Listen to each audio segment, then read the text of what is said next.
እንዴ ጸሎት እኮ ያሳየን ጌታችን ነገሮቻችንን ከመቀየሩ በፊት እኛን እንደሚቀይር ነው። ጸሎት ነገርህን አይደለም መጀመሪያ ትራንስፎርም የሚያደርገው አንተን ነው ትራንስፎርም የሚያደርገው። ተንበርክተህ ስትጸልይ ውስጥ ሲበራ ውስጥ ሲፈካ ሊታይ ይገባል። ስንጸልይ መጀመሪያ ተንበርክከን በስጋ ሬልም ውስጥ ነው ያለነው። the realm of the flesh ተንበርክከን ድምጽ ይሰማናል። ቴክስት ሲገባ እንሰማለን፣ በር ሲንኳኳ እንሰማለን፣ ህፃናት ሲጮሁ፣ ውሻ ከሰፈሩ ሲል እንሰማለን። ሐሳባችንን በቃ በጣም መሰብሰብ ይከብደናል፣ እንሰቃያለን። እግዚአብሔር እረኛዬ ነው ብለን ተንበርክከን በጎችን ስናይ አንዱ በግ አምልጦ ከአንዱ በግ ጋር ስንሯሯጥ ግንባሩን ቀለም የተቀባ ወይ ደግሞ በልጅነት አያት ገዝቶ የሰጡ በግ ይመጣብሃል። ሐሳብ ይሄዳል።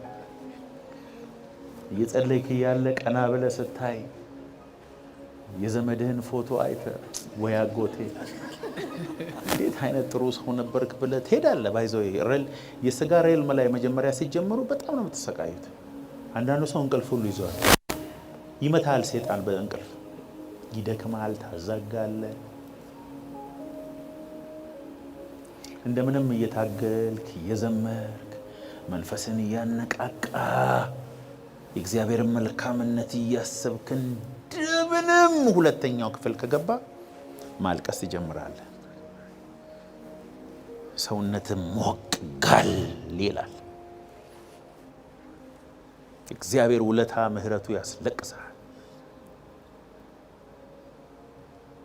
እዚህ ጋርም ግን ጸሎት አልጀመርክም። የነፍስ ክፍል ነው የገባው ገና። ሶውሊሽ ሬልም ነው ይሄ። የሚገርም ውሻው እየጮኸ ነው፣ ጩኸቱ ግን ቀንሷል። ሐሳብህ አይበታተንም። የምትለውን የምታስበውን ተረጋግተህ ታውቃለህ። ሐሳብህ በአንተ ቁጥጥር ስር ነው። ሁለተኛው ሬልም ላይ እግዚአብሔርን ውለታ የእግዚአብሔርን ምህረት ማሰብ ትችላለህ። ለመጸለይ ነፍስህም ስጋህም ፈቃደኛ ነው በዚህ ሰዓት። but you don't feel the presence of the Lord። እዚህ ውስጥ መዝሙሮችን መክፈት ትችላለህ ወይ የተቀባ ቪዲዮ መክፈት ትችላለህ። ትነካለህ ማለት ሰውነትህ ከደረቅነት ከድንጋይነት ወደ ሊኩዊድነት ይቀየራል። እንደ ፈሳሽ ትሆናለህ አንተ ራስህ። ለዚህ ነው ነፍሴን በፊት አፈሳለሁ እንደ ፈሳሽ ትሆናለህ፣ መፍሰስ ትጀምራለህ። እያልክ ከጎበስክና ሶስተኛው ሬልም ስፒሪት ውስጥ ከገባ ግን ብርሃን ውስጥ ዘለ ትገባለህ። ከዛ በኋላ ግን አትናገርም፣ ማውራትም አትችልም። ወሬው ያንተ ወሬ ላንተ ራስ አይጥምህም። ቪዥን ታያለህ፣ ደስ ይላል። ሰውነትህ እንደ ላባ ቅልል ይላል። ብዙ መከራ እንደነበረበት አእምሮ 100% ይረሳል። ደስ ይላል። ወይ ያስለቅሳል ወይ ያስቃል። ብቻ እንደ ነፋስ ነው የምትሆነው። ቅልል ትላለህ። እዚህ ቦታ ባይዘው ሰዓት የሚባል ነገር አይከብድም። ረጅም ሰዓት መቆየት ትችላለህ። ውጣ አይልህም። መዝሙሩም ይጣፍጣል፣ ልሳኑም ይጣፍጣል፣ ማልቀሱም ይጣፍጣል። የመጀመሪያው ላይ እኮ ማልቀስ በጣም ነው የሚያስጠላው።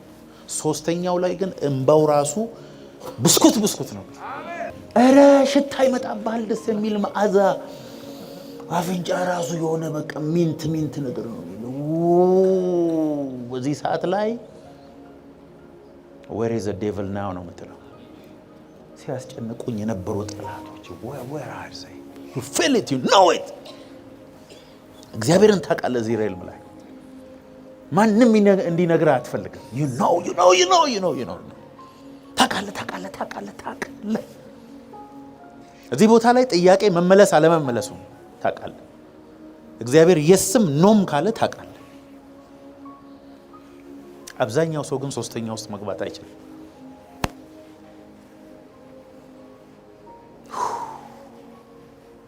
አሁን ወደ ላቲን አሜሪካ ሶስተኛው ሲገቡ የሆነች ዳንስ አለቻቸው። ምንም መንፈሳዊ ነገር ጋር እኮ የለም። ኮሪያኖችን ብታየው አበሻ ብዙ አይነት ነው። እንደ ካንጋሮ ይዘላል፣ ይንከባለላል።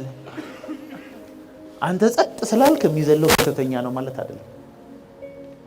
በጭንቅላቱ ይቆማል። ብዙ ሰዎች አይወዱም ሰው በጭንቅላት ሲቆም። እኔ ራሴ ይጨንቀኛል። አሁን ትልቅ ሰው መላጣ ሰው በእግሩ በጭንቅላቱ ቆሞ በእግሩ ሲያጨበጭብ ይረብሸኛል። እግዚአብሔርን ደስ ይለዋል። ምን አገባል አንተ አይደል? አክሮባት የሚሰሩ አሉ። ዝም ብሎ ሰው የሚያየዋሉ እንደዚህ። ሰውየው ግን በመንፈስ አንተ ተሰናከላለህ። እንደዚህ ብዙ ሰው አውቃለሁ ባይዘ ለአንድ ሰዓት አንዳንድ ሰው ልሳን ማቆም አይችልም። አንዳንዱ ያለቅሳል፣ አንዳንዱ ይንከባለላል፣ አንዳንዱ ይንበረከካል፣ አንዳንዱ እንደሆነ ነገር ያደርገዋል፣ አንዳንዱ ደግሞ ያብዳል። ሊትራሊ ጨርቁን ጥሎ የሚያብድ ብዙ ሰው አውቃለሁ እኔ ባይዘ። ጠረጴዛ ላይ ይወጣል፣ እንደ ሕፃን ልጅ ያደርገዋል በመንፈሱ። እዛ ነው መኖር የምፈልገው እኔ። ኑሮ የራሱ 24 ሰዓት እዛ ቢሆን እኔ ሌላ ጥያቄ የለኝ። ጴጥሮስ ያዕቆብና ዮሐንስን ወሰደና እዛ ውስጥ አስገባ። ደመና መጥቶ ከለላቸው። ጴጥሮስ እንደዚህ ያለ፣ ጌታ ሆይ አንድ ለአንተ፣ አንድ ለሙሴ፣ አንድ ለኤልያስ ምርጥ ጎጆ ነው እሰራለሁ። እኔ አሳ አጥማጅ አይደለም። የምን ጎጆ? የት ነው የምታውቀው? ምንም ይኸውላችሁ፣ ጎጆ የመስራት እስኪል የለው። አሳ አጥማጅ ነው። ትላልቅ ቦት ያለው ሰው ነው። አንድ አይደለም ብዙ ነው ያለው። ጴጥሮስ ባይዘው ብዙ መርከብ ነው ያለው። ጌታ ራሱ ሲያደርግ እኮ ወደዛ ነው የተመለሰው። ዳስ ለስራ ግን አለ እዛ። እዚህ ነው ባወረ ፈለገው ትላለህ ደመናው ሲነካ። አሁን ብዙ ጥያቄ ያላችሁ ይመስላችኋል። ኃይለኛ ደመና ቢመጣ እግዚአብሔር ምስክሬ ነው፣ ሌላ ጥያቄ ነው የሚኖራችሁ። ይሄን ብቻ ኬፕ አድርግልኝ፣ ሌላውን ጥያቄ ትቼዋለሁ ነው።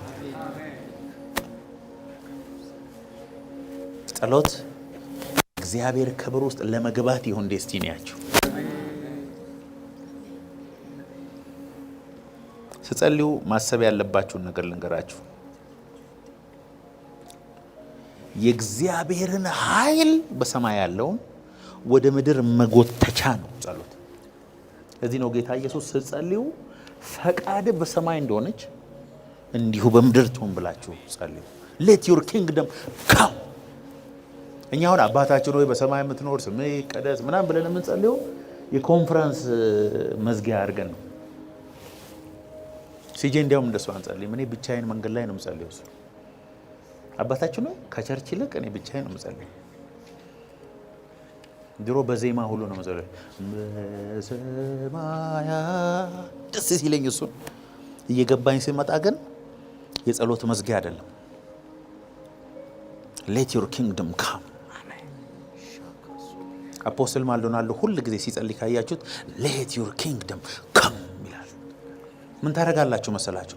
በጨነቃችሁ ነገር ላይ መንግስት ትምጣ በሉ።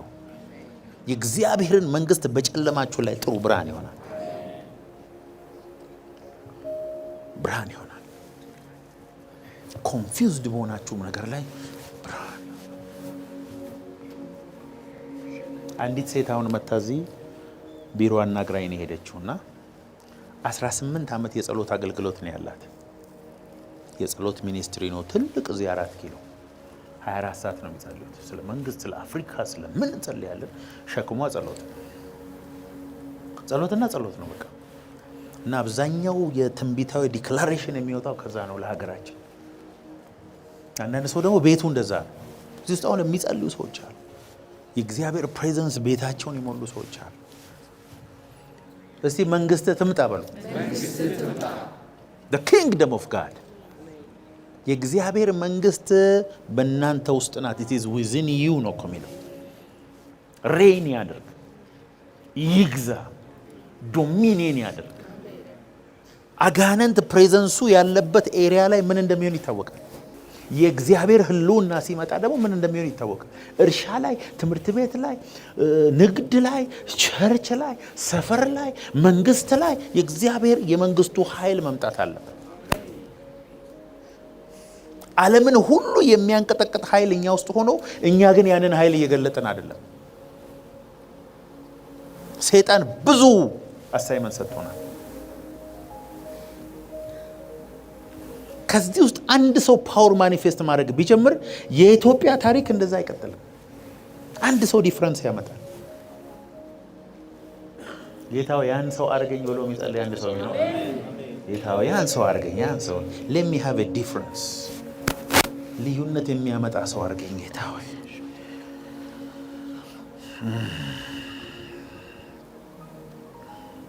ሁለተኛ ቆሮንቶስ 10:4 የጦር ዕቃችን ስጋዊ አይደለም፣ ምሽግን ለመስበር ግን በእግዚአብሔር ፊት ብርቱ ነው። አሜን። The weapons of our warfare are not carnal, but mighty in God for pulling down a stronghold. Stronghold ምን እንደሆነ ታውቃላችሁ? ምሽግ፣ አጋንንት የሚቆምበት። ለምሳሌ አንድ ሰው ይቅርታ ማድረግ ካልቻለ ስትሮንግሆልድ እሱ ነው። አጋንንት በሱ በር በኩል ገብቶ ሰውየውን ዲስትሮይ ያደርገዋል። ለዚህ ነው ይቅርታ አለማድረግ ለአንተ አደጋ የሚሆነው። ይቅርታ ላላረክለት ሰው ምንም አይሆንም ሰውየው። አንተ ግን ይቅርታ ባለማድረግ ትልቅ ምሽግ ለአጋንንት ቆፍረ በሲሚንቶ ሰርተ ናገባ ሴጦ ብለ ስትሮንግሆልድ ሰጥተዋል። ብዙ ስትሮንግሆልድ አለ። የምንለማመዳቸው ኃጢአቶች ስትሮንግሆልድ ነው። ሱስ የሆነብን ነገር በጠቅላላ ስትሮንግሆልድ ነው።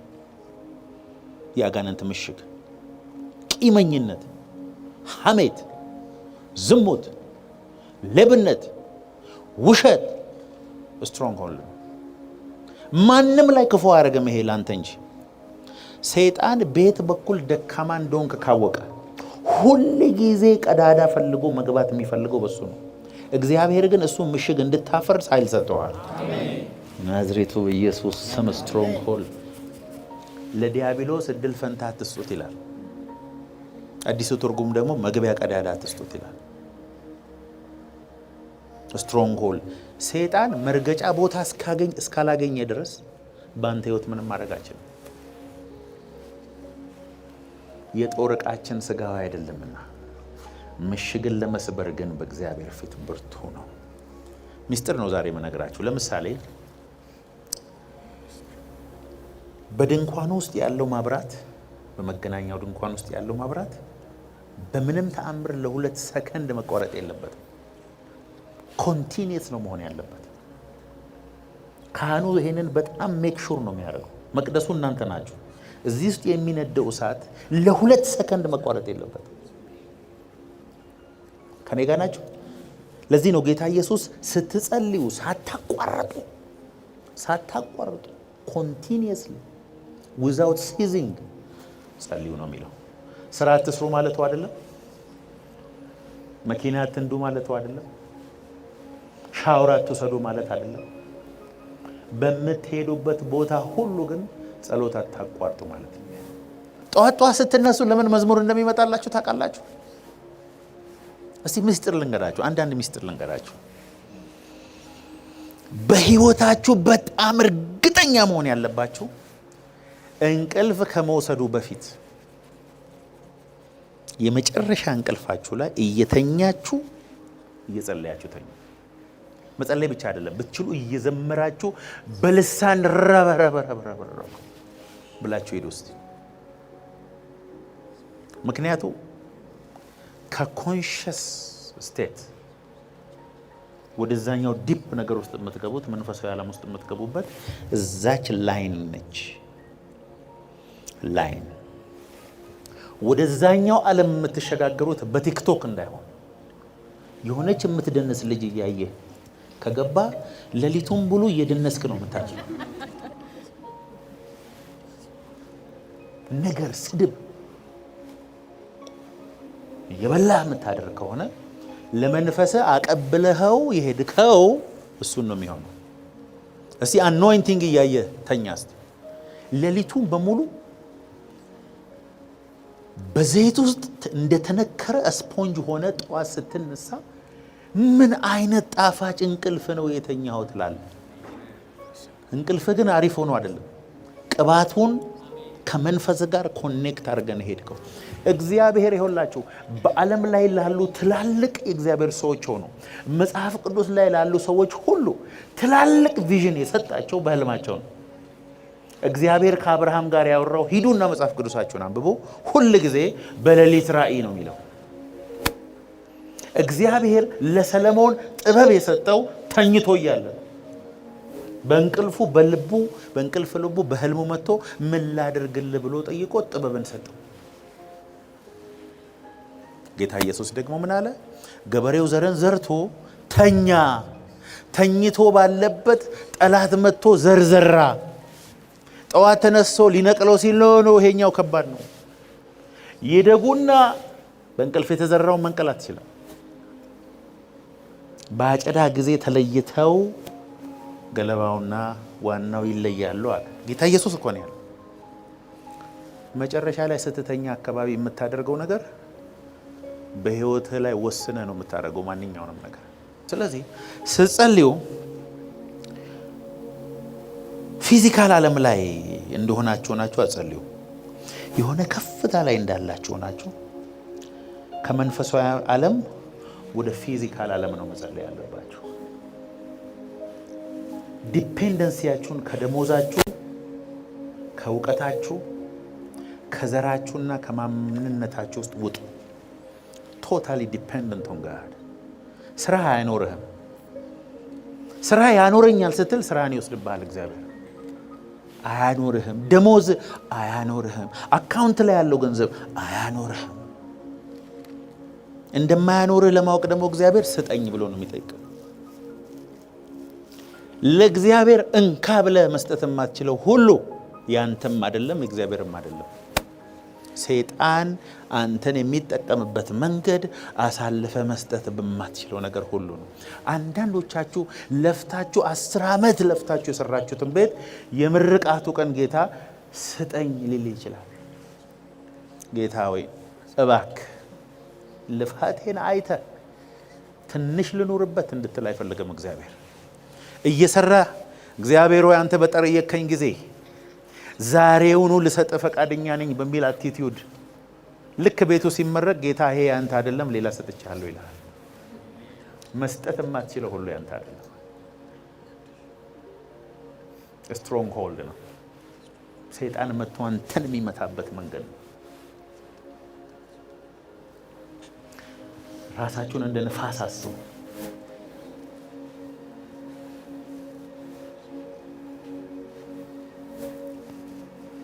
የጸሎት ደብተራችሁን ጻፉና ጸልዩ። ስትጸልዩ ደግሞ እንደሆነላችሁ አድርጋችሁ ጸልዩ።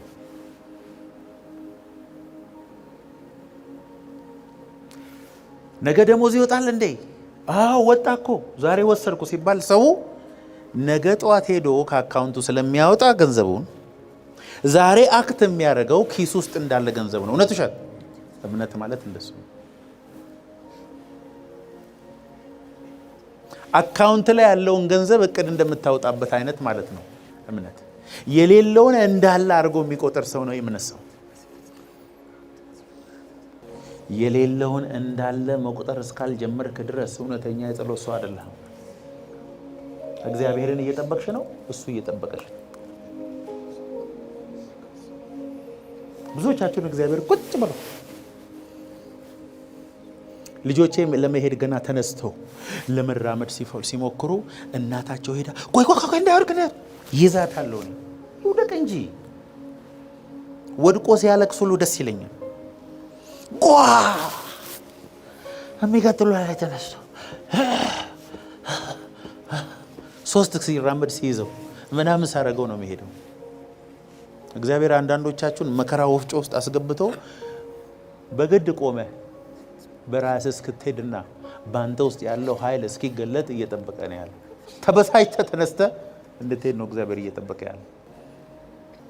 ምን በደለ ዮሴፍ? 13 ዓመት እስር ቤት ውስጥ የሚያስገባ ነገር አለ? የሰው ሚስት ደፈርክ ተብሎ በሰው ሀገር መዋረድ አለ? በወንድሞቹ ተጠልቶ ጉድጓድ ውስጥ መጣላል። ምን አረገ ዮሴፍ?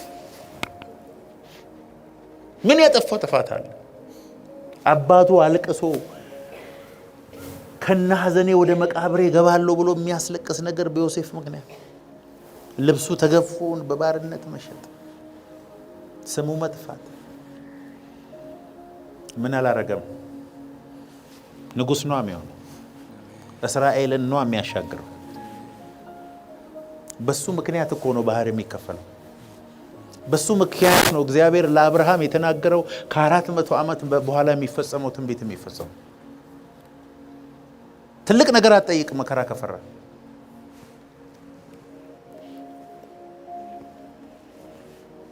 መፈጨት ከፈራ ቅባት አትጠይቅ። በመከራ ያለ ሰው በተድላ ካለ ሰው ያነሰ አይደለም። አብዛኛውን ጊዜ እንዲያውም በመከራ ያሉ ሰዎች በብዙ ደስታ ካሉ ሰዎች ይሻላሉ። እግዚአብሔር ፕሮግራም አለባቸው። ስለዚህ ስትጸልዩ ለጊዜያዊ ኮምፎርት አትጸልዩ፣ ለቪዥን ጸልዩ። እዚህ ምድር ላይ ቫሊው እንዲኖራችሁ ጸልዩ። እዚህ ምድር ላይ ታሪክ ጽፋችሁ ለማለፍ ጸልዩ። ለመዝናናት አትጸልዩ። ለኢዚ ላይፍ አትጸልዩ።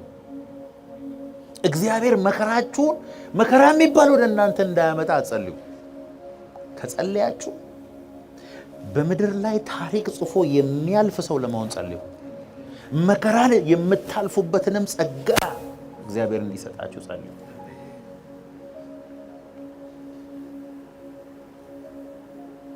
መንፈሳዊ ሆኑ፣ ሃይማኖተኛ አትሁኑ። መንፈስ ቅዱስ ላይ ዲፔንድ አድርጉ። እሱ ያለው ቦታ ያደርሳችኋል።